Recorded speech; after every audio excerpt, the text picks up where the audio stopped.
Please pay attention. Alan's very precise with his words. Volume 1, Racial Oppression and Social Control. And I'll just say one thing before there was some passing reference to the theory and national oppression. But Alan comes out of that tradition, but by 1974, he's distinguishing between racial and national oppression. This is very important for people interested in that history. Social control, crucial to understanding what develops. And this last one, origin.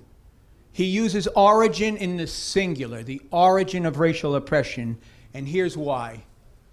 He says, in choosing the subtitle, I meant it to be consistent with the argument of the book. Class struggle was the origin of racial oppression. And he gets in and elaborates that. All right.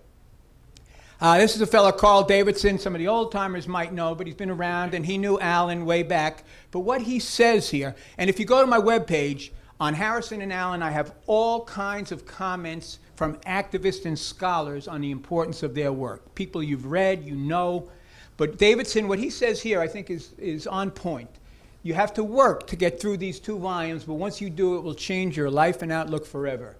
You simply can't understand America and who we are without this book. So that's kind of high praise, I think. Davidson. Carl Davidson. A lot of people read Port Side, right? Right. Yeah, and online. Helps. Besides, what goes into Port Side. Right, and he does online University of the Left and a number of other things. He's very active still, but he was a big SDS activist and many other things over his life. Okay, here's what Alan writes on the back cover of Volume 1 of The Invention of the White Race.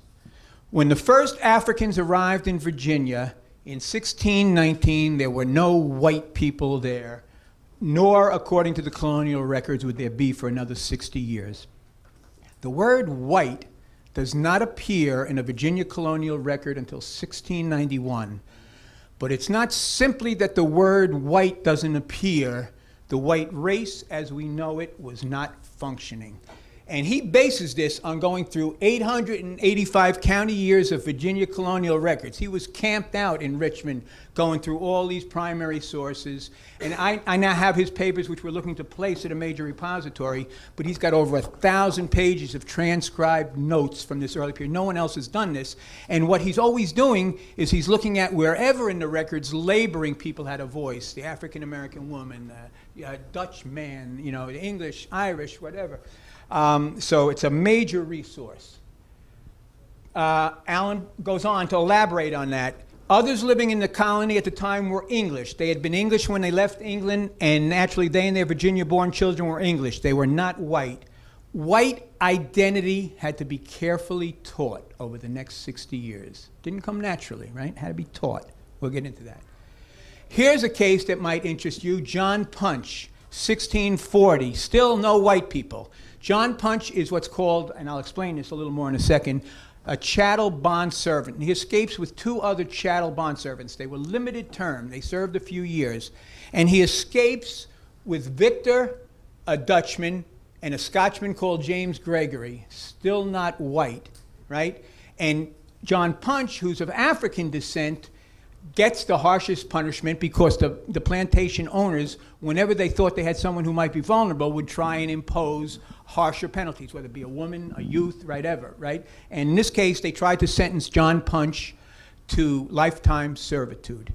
Now, this is what's of particular interest to this is, that's the only record in all the colonial records on John Punch. But John Punch, Ancestry.com, did a big piece about 4 years ago on John Punch, because John Punch is related, it turns out, to our president, Barack Obama. But it's not on his African father's side, but on his mother's side, right? All right.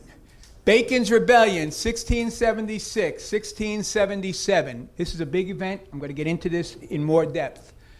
But in Bacon's Rebellion, in that insurrection, the poor and working people, European and African American, fighting together, demanding their freedom from bondage. They kick out the governor. They burn Jamestown.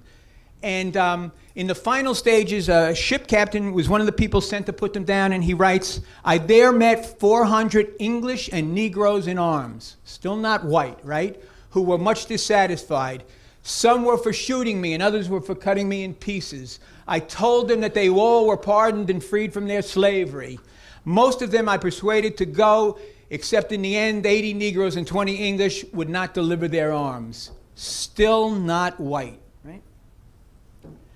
So Allen argues this is supreme proof that the white race did not exist at that time, such solidarity, because you wouldn't see it for the next few hundred years, right?